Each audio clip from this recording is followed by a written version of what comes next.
South ఇండియాలోనే అతి తక్కువ ధరలకి రత్నాలనందించే ఏకైక సంస్థ 6JVR.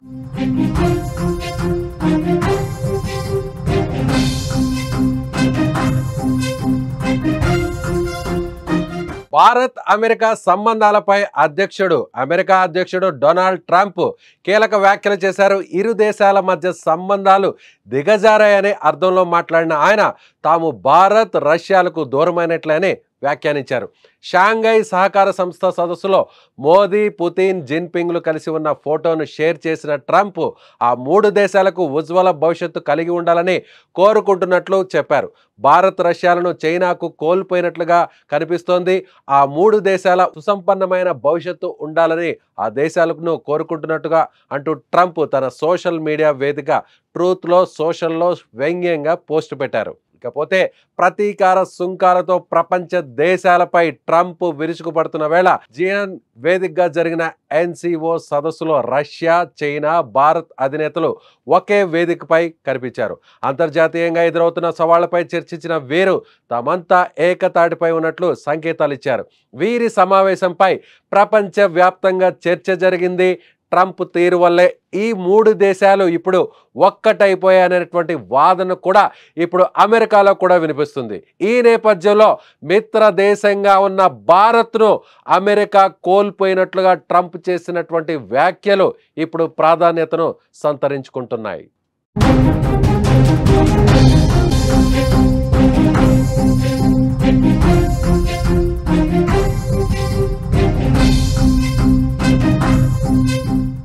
అసలు ట్రంప్ ఏం ట్వీట్ చేశారు? తన సోషల్ ట్రూత్ సోషల్లో చేసినటువంటి పోస్ట్ ఏంటో ఒకసారి చదివే ప్రయత్నం చేద్దాం. Looks like we have lost India and Russia to deepest darkest China. May they have a long and prosperous future together. President Donald J Trump. చూసారుగా ఈ ట్వీట్. సో ఈ ట్వీట్ వెనుకున్నటువంటి సారాంశం ఏంటంటే, ఓవైపు బాధ, మరోవైపు ఆవేదన, మరోవైపు మూడు దేశాలు కలిసిపోయేటువంటి ఒక అక్కస్సు. ఈ మూడింటిని కలిపి అక్కడ తన పోస్ట్ ద్వారా వెలగక్కాడు డొనాల్డ్ ట్రంప్. ఇక తియాన్జిన్లో జరిగినటువంటి ఎన్సిఓ సదస్సు కోసం చైనాకు వెళ్ళిన భారత ప్రధాని నరేంద్ర మోదీ అక్కడున్నటువంటి ఏదైతే చైనాకు సంబంధించినటువంటి అధ్యక్షుడు జిన్పింగ్, అదేవిధంగా రష్యాకు సంబంధించినటువంటి అధ్యక్షుడు వ్లాదిమిర్ పుతిన్తో కలిసి అక్కడ హల్చల్ చేసినటువంటి దృశ్యాలు ఇప్పుడు దేశవ్యాప్తంగానే కాదు ప్రపంచ దేశాల్లో కూడా ఇప్పుడు వణుకు పుట్టిస్తున్నాయి. ముఖ్యంగా భారత్ను వ్యతిరేకిస్తున్నటువంటి దేశాలన్నీ కూడా ఈ ముగ్గురు నాయకులు కలిసి సంభాషించుకుంటున్నటువంటి దృశ్యాలను చూసి చలించిపోతున్నారు. అక్కడే ఉన్నటువంటి ఇదే సదస్సుకు, ఇదే సమ్మిట్కు హాజరైనటువంటి పాకిస్తాన్తో సహా పాకిస్తాన్ ప్రధాని షహబాజ్ షరీఫ్ అక్కడ మోడీ, పుతిన్ కలిసి సమావేశానికి వస్తున్నటువంటి దృశ్యాలు, మోడీ, పుతిన్ ఒకే కారులో ప్రయాణించినటువంటి దృశ్యాలు చూసి అక్కడ బిత్తరపోతున్నటువంటి దృశ్యాలు ఇప్పుడు మీరు స్క్రీన్ మీద చూస్తున్నారు. ఇప్పుడు ఆ రోజు పాక్ ప్రధాని వంతైతే ఇప్పుడు ఈరోజు అమెరికా అధ్యక్షుడు డొనాల్డ్ ట్రంప్ వంతైంది. ఎందుకంటే భారత్ను భయపెట్టాలని చూసినటువంటి ట్రంప్కు, భారత్ను బెదిరించాలనుకున్నటువంటి అమెరికాకు ఇప్పుడు తత్వం బోధిపడింది. ఇప్పుడు వాస్తవం కళ్ళ ముందు మెదలాడుతోంది. భారత్ను భయపెట్టాలని చూస్తే తిరిగి అది తమకు వ్యతిరేకంగా మారుతుంది, తమ పాలిట శాపంగా మారుతుందని అమెరికా ఎక్స్పెక్ట్ చేయలేకపోయింది, అమెరికా అంచనా వేయలేకపోయింది.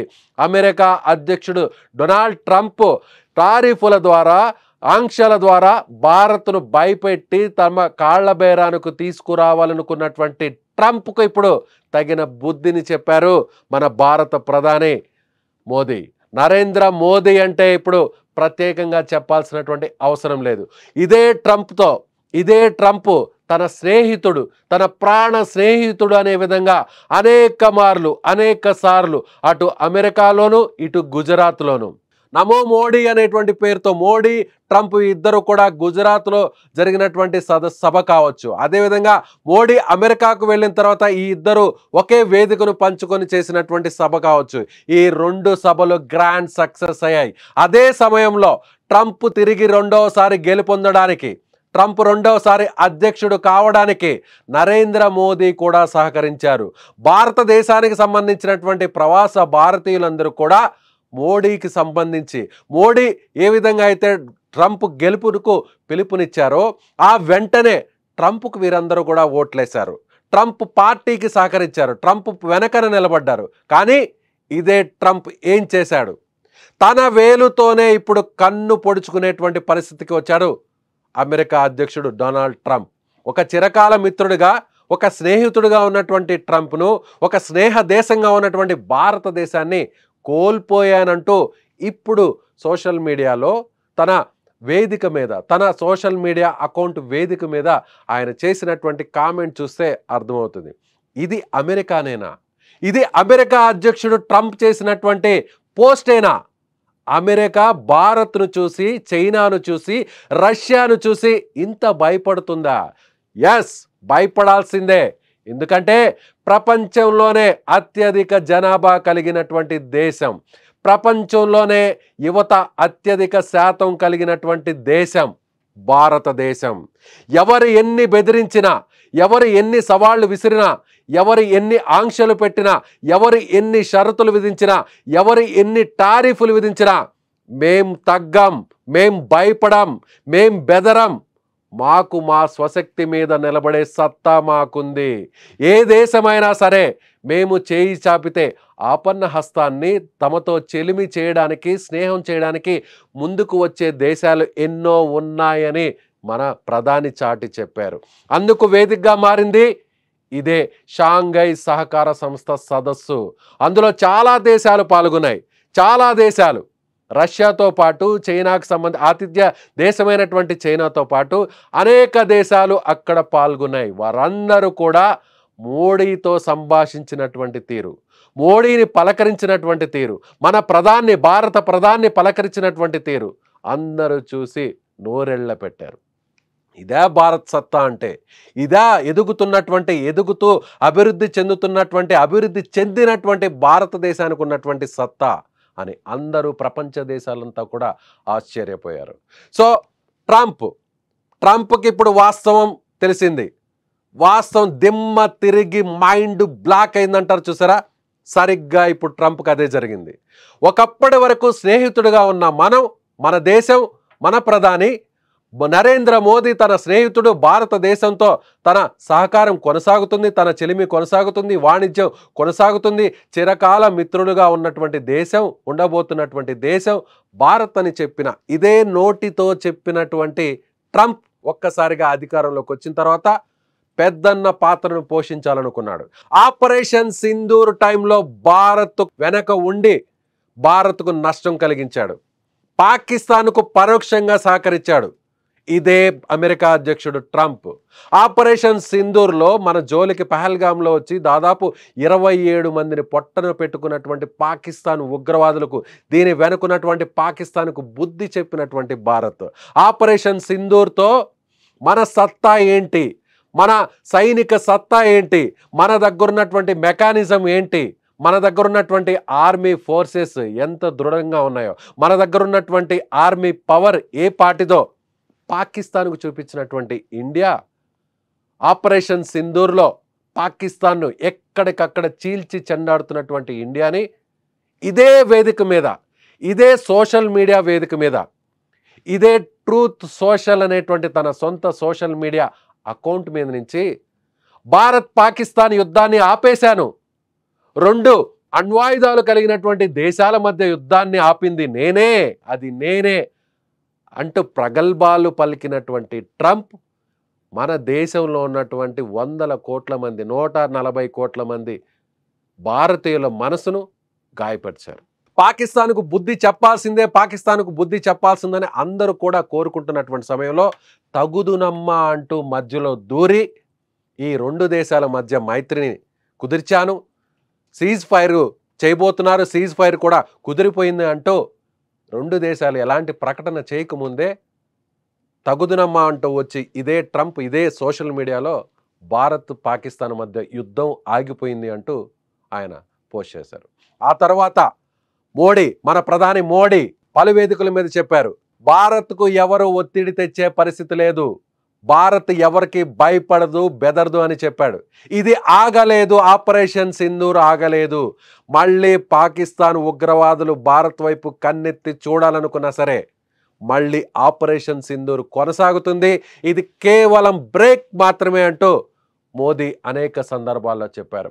అప్పుడు మళ్ళీ కూడా మాట మార్చినటువంటి ట్రంప్, ఎస్, 2 దేశాల మధ్య యుద్ధాన్ని నేను కాదు ఆపింది, భారతే ఒక నిర్ణయం తీసుకుంది, ముందుకొచ్చింది, శాంతి కోసమే పెద్ద మనసు చేసుకుంది భారత్ అంటూ మరోసారి సోషల్ మీడియాలో పోస్ట్ చేశాడు. ఆ తర్వాత మళ్ళీ తాను ఓ శాంతి దూతగా, ఈ ప్రపంచానికి ఒక శాంతి దూతగా అటు రష్యా ఉక్రెయిన్ మధ్య యుద్ధాన్ని ఆపేస్తున్నాను, అలాగే అటు ఇజ్రాయెల్కి సంబంధించినటువంటి యుద్ధాన్ని, ఇరాన్ ఇజ్రాయెల్ మధ్య జరుగుతున్నటువంటి యుద్ధాన్ని కూడా తానే ఆపేస్తున్నానంటూ ఒక నోబెల్ ప్రైజ్ కోసం ఒక బఫూన్ లాగా వ్యవహరించినటువంటి అధ్యక్షుడు, అమెరికా అధ్యక్షుడు, ఇవాళ ప్రపంచానికి సంబంధించినటువంటి పెద్దన్నగా వ్యవహరించే స్థాయిలో ఉండాల్సినటువంటి ఒక అమెరికా అధ్యక్షుడు ఒక బఫూన్ లాగా మారిపోవడం. ఈరోజు ఒక మాట, రేపు ఒక మాట, ఎల్లుండి ఒక మాట, పూటకో మాట మార్చేటువంటి వ్యక్తిగా ఉన్న అధ్యక్షుడు డొనాల్డ్ ట్రంప్. డొనాల్డ్ ట్రంప్కి ఇప్పుడు తత్వం బోధపడింది, వాస్తవం బయటకు కనిపిస్తోంది. ఈ 3 దేశాలు ప్రపంచంలోనే నెంబర్ 1, నెంబర్ 2 ప్లేస్లో ఉన్నటువంటి పాపులేషన్లో అత్యధిక జనాభా కలిగినటువంటి 2 దేశాలు భారత్, చైనా. 146 కోట్ల జనాభా మనకైతే 143 కోట్ల జనాభా చైనాది. సో ఈ 2 శక్తివంతమైనటువంటి దేశాలు. అలాగే రష్యా గురించి ప్రత్యేకంగా చెప్పాల్సినటువంటి అవసరం లేదు. సో ఈ 3 దేశాలు బలమైనటువంటి శక్తివంతమైనటువంటి రష్యా, చైనా వేగంగా అభివృద్ధి చెందుతున్నటువంటి, వేగంగా జీడిపిని పెంచుకుంటూ ప్రపంచంలోనే నెంబర్ 1గా దూసుకెళ్తున్నటువంటి భారత్. ఈ 3 దేశాలు కలిస్తే ఈ 3 దేశాలన్నీ కూడా ఆసియాలో కీలకమైనటువంటి దేశాలు. ఇప్పుడు ఆసియాలోనే కీలకమైనటువంటి దేశాలు, అటు వాణిజ్య పరంగా, ఆయుధాల పరంగా, సైనిక పరంగా ఎటు చూసినా కూడా ఈ 3 దేశాలు శక్తివంతమైనటువంటి దేశాలు. ఈ 3 దేశాలు కలిస్తే అమెరికా పరిస్థితి ఏంటో ఇప్పుడు ఆ అధ్యక్షుడు ట్రంప్కి అర్థమైపోయింది. భారత్ను దూరం చేసుకున్నాను, స్నేహితుడిగా ఉండాల్సినటువంటి భారత్ ఇవాళ నాకు దూరం అయిపోయింది, అమెరికాకు దూరం అయిపోయింది, రష్యా కూడా దూరం అయిపోయింది, అమెరికాతో పాటు రష్యా కూడా దూరం అయిపోయింది. అమెరికాకు వ్యతిరేకంగా ఉన్నటువంటి చైనాకు ఈ 2 దేశాలు దగ్గరైపోయాయి. ఈ 3 దేశాల మైత్రి ఇకపై ఎన్నో సంవత్సరాలు కొనసాగబోతుంది అంటూ ట్రంప్ చేసినటువంటి వ్యాఖ్యలేంటో అర్థమవుతుంది. ఎస్, శత్రువు మిత్రుడు అన్నటువంటి సామెత గుర్తుంది కదా. ఇప్పటి వరకు పాకిస్తాన్, చైనాలు 2 భారతదేశానికి శత్రు దేశాలుగా మారాయని అందరూ అనుకున్నారు. కానీ చైనా ముందుకొచ్చింది, భారత్తో చేయి కలిపింది. భారత్ కూడా అమెరికా నువ్వు కాదంటే, నువ్వు 50% టారిఫ్లు నా మీద వేస్తే భయపడతాననుకుంటున్నావా? నో, ఇది ఇండియా, ఇది శక్తివంతమైనటువంటి భారతదేశం, మమ్మల్ని ఎవరూ భయపెట్టలేరని చైనాతో కలిసింది భారత్, చైనాతో చేయి కలిపింది. అందుకు రష్యా కూడా ముందుకు వచ్చింది. ఇప్పుడు ఈ 3 దేశాలు కలిసి ముందుకు వెళుతున్నాయి. అటు ఆయుధాల పరంగా, వాణిజ్య పరంగా ఎటు చూసినా కూడా ఈ 3 దేశాలు కలిస్తే అమెరికాకు వెన్నులో వణుకు పుట్టాల్సిందే. ఎస్, అదే జరగబోతుంది. ఇలాంటి ఎన్నో కామెంట్స్ను చూడబోతున్నాం. ట్రంప్ నుంచి ఇంకా ఎలాంటి రియాక్షన్స్ను చూడబోతున్నామో వేచి చూద్దాం. మీరేమనుకుంటున్నారు? ఇప్పుడు ట్రంప్కు బుద్ధి వచ్చిందా? ట్రంప్ రియాక్షన్ చూస్తే మీకేమనిపిస్తుంది? మన భారతదేశ సత్తా ఏంటో ట్రంప్కి ఇప్పుడైనా తెలిసొచ్చిందా? అమెరికా తీరు ఇలాగే ఉంటుందా, మారుతుందా? ఎస్, మీ అభిప్రాయాన్ని కామెంట్ రూపంలో తెలియచేయండి. చూస్తూనే ఉండండి. For more updates Suman TV digital live, Suman TV live.